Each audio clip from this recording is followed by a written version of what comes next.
இப்பவாவது நான் சொல்றத கேளு. உயிரை பணைய வச்சு உழைக்கிறீங்களே, ஒரு நாளாவது வயிறார சாப்பிடுறீங்களா?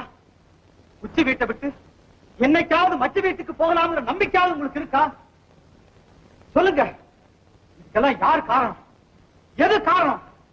நமக்குள்ள இருக்கிற போட்டியும் பொறாமையும், அதை உண்டாக்குற நீரமேகமும் தான் காரணம். மக்களை பிரிச்சு பலனடைகிற வழி புதுசு இல்லை. ஆனா இப்ப காலம் மாறி போச்சு. அப்படிப்பட்ட ஆளுக்கு இப்பவும் நாம் பலியாக கூடாது. நமக்குள்ள ஒற்றுமை இருந்தா நமக்கு வேண்டிய படகு, படிப்பு, கடன், இன்சூரன்ஸ் எல்லாத்தையுமே அரசாங்கத்திடம் நம்மால பெற முடியும். நாம் ஒத்து போனா தானே உறுதி தெரியும், உதவியும் கிடைக்கும்.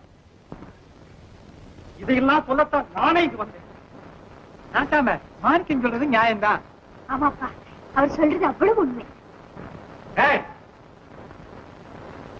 என்ன